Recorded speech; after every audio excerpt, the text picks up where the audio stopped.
नमस्कार।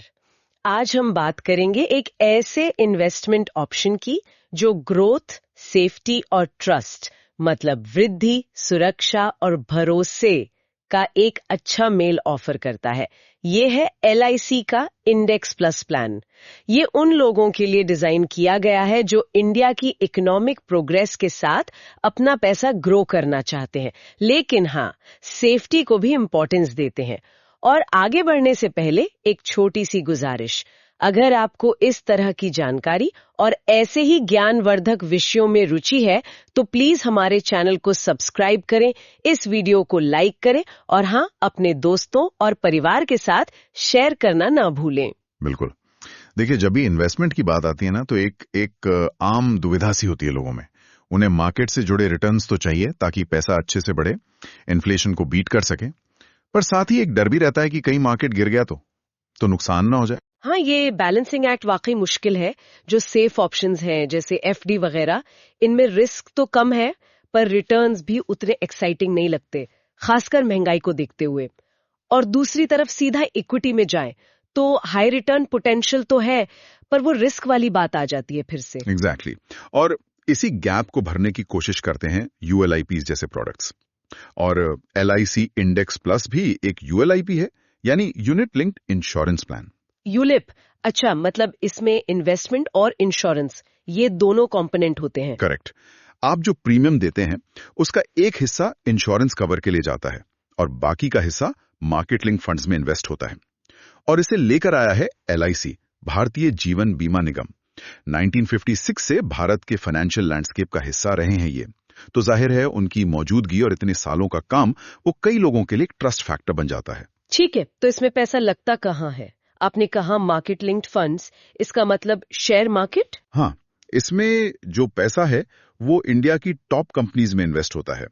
स्पेसिफिकली कहें तो निफ्टी 50 और निफ्टी 100 इंडेक्स की कंपनियों में। निफ्टी 50 और निफ्टी 100? हाँ, ये नाम तो सुने हुए, लेकिन एक निवेशक के लिए इसका मतलब क्या हुआ? देखिए, निफ्टी 50 जो है वो नेशनल स्टॉक एक्सचेंज का मेन इंडेक्स है।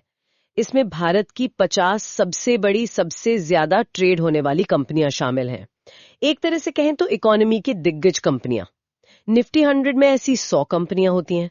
तो जब आप इन इंडेक्स फंड्स में इन्वेस्ट करते हैं तो आप किसी एक या दो स्टॉक पर डाउन नहीं लगा रहे होते, आप बल्कि पूरी की पूरी टॉप 50 या 100 कंपनियों के मिले जुले परफॉर्मेंस पर इन्वेस्ट कर रहे हैं। अच्छा, तो ये एक तरह से डाइवर्सिफिकेशन हो गया, मतलब रिस्क थोड़ा बढ़ गया। बिल्कुल, इसे पैसिव इन्वेस्टिंग भी कहते हैं।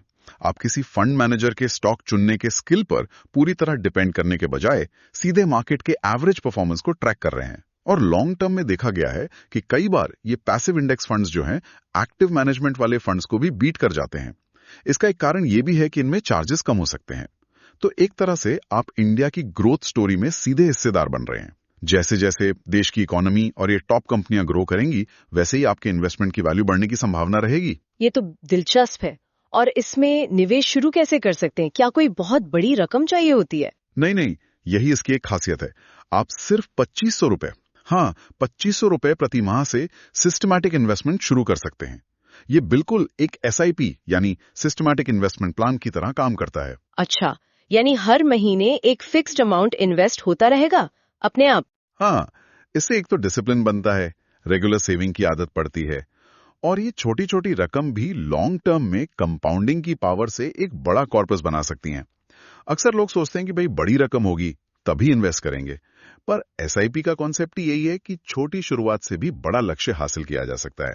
ठीक है, अब आते हैं एक और जरूरी चीज पर, टैक्स बेनिफिट्स। मैंने सुना है कि इसकी मैच्योरिटी टैक्स फ्री होती है, ये सच है? हाँ, ये एक बड़ा अट्रैक्शन है इसका।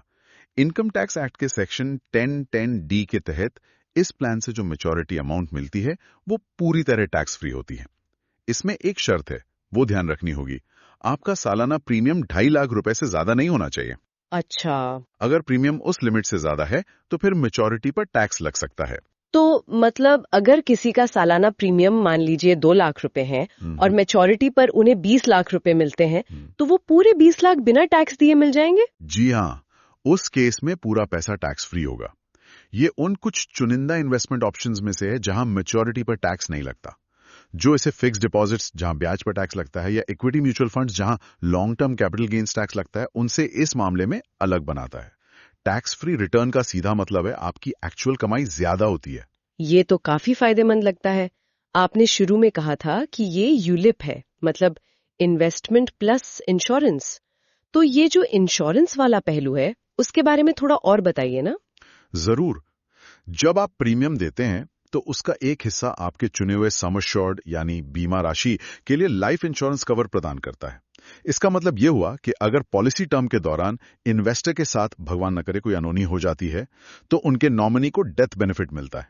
ये आमतौर पर सम एश्योर्ड या उस समय की फंड वैल्यू इनमें से जो भी ज्यादा हो वो होता है। तो ये तो डबल बेनिफिट हुआ। एक तरफ पैसा मार्केट में ग्रो हो रहा है और दूसरी तरफ फैमिली के लिए एक फाइनेंशियल सेफ्टी नेट भी तैयार हो रहा है। एग्जैक्टली। ये उन लोगों के लिए काफी रिलेवेंट हो सकता है जो इन्वेस्टमेंट के साथ साथ अपनी फैमिली की फाइनेंशियल सिक्योरिटी भी इंश्योर करना चाहते हैं, और वो भी एक ही प्लान के जरिए। इसमें मैंने गारंटीड एडिशंस के बारे में भी सुना है। ये क्या चीज है? क्या ये मार्केट रिटर्न के ऊपर मिलता है? हाँ, गारंटीड एडिशंस या जीए कह लीजिए, ये एक तरह का लॉयल्टी रिवॉर्ड है। एलआईसी ये उन पॉलिसी होल्डर्स को देता है जो लंबे समय तक प्लान में बने रहते हैं। ये मार्केट परफॉर्मेंस से बिल्कुल अलग होता है और पॉलिसी के कुछ खास साल पूरे होने पर ये आपकी फंड वैल्यू में जोड़ दिया जाता है। अच्छा, ये कैसे तय होता है? कोई फिक्स परसेंटेज होता है क्या? ये आमतौर पर आपके सालाना प्रीमियम का एक तय परसेंटेज होता है और पॉलिसी डॉक्यूमेंट्स में साफ साफ बताया जाता है कि किस किस साल, जैसे 6th year, 10th year, 15th year, इस तरह से ये एडिशंस मिलेंगे।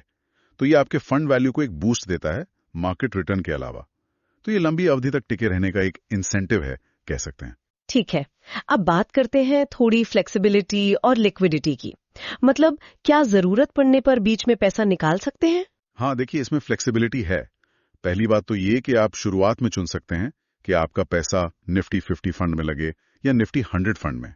आप अपना इंश्योरेंस कवर यानी सम एश्योर्ड वो भी अपनी जरूरत के हिसाब से चुन सकते हैं।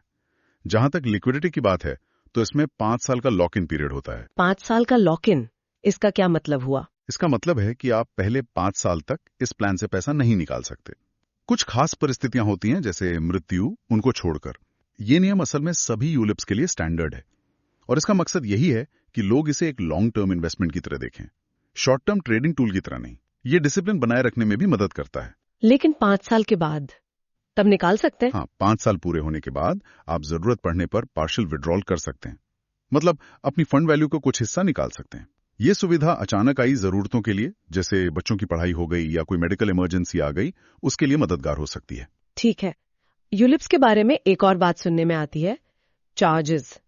क्या इस प्लान में भी चार्जेस होते हैं? ये जानना जरूरी है। हाँ बिल्कुल, ये जानना बहुत जरूरी है। किसी भी यूलिप में कई तरह के चार्जेस होते हैं और ये आपके फाइनल रिटर्न पर असर डालते हैं। जो कॉमन चार्जेस होते हैं उनमें है, पहला, प्रीमियम एलोकेशन चार्ज। आपके प्रीमियम का एक हिस्सा शुरू में ही काट लिया जाता है इन्वेस्टमेंट होने से पहले। दूसरा, पॉलिसी एडमिनिस्ट्रेशन चार्ज। पॉलिसी को मैनेज करने के लिए हर महीने एक फिक्स्ड अमाउंट या फंड वैल्यू का परसेंटेज कटता है। तीसरा, फंड मैनेजमेंट चार्ज यानी एफएमसी। आपके इन्वेस्टमेंट फंड को मैनेज करने की फीस होती है। ये फंड वैल्यू का एक परसेंटेज होती है, आमतौर पर 1.35% सालाना तक अलाउड है। और चौथा, मोर्टेलिटी चार्ज। ये लाइफ इंश्योरेंस कवर प्रदान करने की लागत है जो आपकी उम्र और हेल्थ पे डिपेंड करती है। ओह, तो ये चार्जेस रिटर्न को कम कर सकते हैं? हाँ बिल्कुल। इसीलिए किसी भी यूलिप में इन्वेस्ट करने से पहले उसका चार्जेस स्ट्रक्चर समझना बहुत जरूरी है। वो जो बेनिफिट इलस्ट्रेशन मिलता है ना, उसे ध्यान से देखना चाहिए कि चार्जेस का लॉन्ग टर्म में कितना इंपैक्ट पड़ रहा है। हालांकि इसमें इंडेक्स फंड्स होने की वजह से एफएमसी शायद एक्टिव फंड से कम हो, लेकिन बाकी चार्जेस तो होंगे ही। ये ट्रांसपेरेंसी जरूरी है। अब अगर हम भारत की ग्रोथ स्टोरी से इसके कनेक्शन की बात करें तो वो कैसे जुड़ता है? जैसा हमने पहले डिस्कस किया था, आपका पैसा निफ्टी 50 या 100 कंपनियों में लग रहा है। ये इंडिया की टॉप कंपनियां हैं, अलग अलग सेक्टर्स को रिप्रेजेंट करती हैं, banking, IT, energy, FMCG, pharma और भी बहुत। और इंडिया आज दुनिया की फास्टेस्ट ग्रोइंग मेजर इकोनॉमीज में से एक है और आने वाले सालों में इसके और आगे बढ़ने की उम्मीद है। तो इस प्लान के जरिए निवेशक उस ग्रोथ का हिस्सा बन सकता है, ऐसा कह सकते हैं? हाँ, थ्योरेटिकली तो यही है। जब देश की इकोनॉमी अच्छा करती है तो बड़ी कंपनियों के मुनाफे बढ़ते हैं, उनके शेयर प्राइस बढ़ने की संभावना होती है। इससे निफ्टी इंडेक्स ऊपर जाता है और उससे जुड़े फंड की वैल्यू भी बढ़ती है। तो हाँ, ये अपने देश की प्रगति के साथ अपने पैसे को ग्रो करने का एक इनडायरेक्ट तरीका है। चलिए, तो अब तक जो हमने बात की उसे संक्षेप में समराइज करते हैं। LIC इंडेक्स प्लस के मुख्य फायदे क्या क्या निकले? पहला, आप 2,500 रुपए महीने SIP की तरह सिस्टमैटिक इन्वेस्टमेंट शुरू कर सकते हैं। दूसरा, पैसा इंडिया की टॉप निफ्टी 50 या 100 कंपनियों में लगता है, जिससे मार्केट लिंक्ड ग्रोथ की संभावना बनती है। तीसरा, इन्वेस्टमेंट के साथ लाइफ इंश्योरेंस कवर का ड्यूअल बेनिफिट मिलता है। चौथा, मैच्योरिटी अमाउंट सेक्शन 10(10)(d) के तहत टैक्स फ्री है, बशर्ते सालाना प्रीमियम 2.5 लाख रुपए तक हो। पांचवा, लॉन्ग टर्म कमिटमेंट के लिए गारंटीड एडिशंस भी मिलते हैं। छठा, 5 साल के लॉक इन के बाद पार्शियल विड्रॉल की फ्लेक्सिबिलिटी है। और सातवां, ये LIC के नेटवर्क और सालों की प्रेजेंस के साथ आता है, जो कई लोगों के लिए एक बड़ा ट्रस्ट फैक्टर है। बिल्कुल सही कहा आपने, लेकिन ये भी याद रखना जरूरी है कि ये एक मार्केट लिंक्ड प्लान है। इसका मतलब है कि रिटर्न्स गारंटीड नहीं है और मार्केट रिस्क तो हमेशा रहता है और यूलिप चार्जेस का इंपैक्ट भी होता है, जैसा हमने बात की। तो कोई भी फैसला अपनी रिस्क एपेटाइट, अपने फाइनेंशियल गोल्स और चार्जेस स्ट्रक्चर को अच्छी तरह समझ कर ही लेना चाहिए। सही कहा, कोई भी इन्वेस्टमेंट डिसीजन सोच समझ कर ही लेना चाहिए। आज की चर्चा से एक बात तो साफ है कि भविष्य उन चॉइसेस से बनता है जो हम आज करते हैं। हाँ, और ये सोचने पर भी मजबूर करता है कि लॉन्ग टर्म फाइनेंशियल गोल्स के लिए सही बैलेंस क्या है। क्या हमें ज्यादा ग्रोथ पर फोकस करना चाहिए, भले ही रिस्क ज्यादा उठाना पड़े, या सेफ्टी ज्यादा इंपॉर्टेंट है, भले ही रिटर्न थोड़ा कम मिले, या फिर फ्लेक्सिबिलिटी, मतलब जरूरत पड़ने पर पैसा आसानी से मिल जाए, क्या वो सबसे जरूरी है?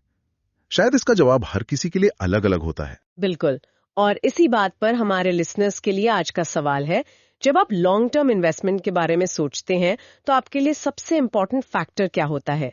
क्या वो हाई रिटर्न की संभावना है, या कैपिटल की सेफ्टी, टैक्स सेविंग, लिक्विडिटी, या शायद कुछ और? अपने विचार नीचे कमेंट सेक्शन में जरूर शेयर करें। और जाते जाते, जैसा कि आपने पूरा वीडियो देखा है, आप यहाँ तक आ ही गए हैं, तो जाने से पहले प्लीज चैनल को सब्सक्राइब जरूर करें, ताकि आपको फ्यूचर में भी ऐसे यूजफुल और इन्फॉर्मेटिव वीडियोस की नोटिफिकेशन मिलती रहे। धन्यवाद।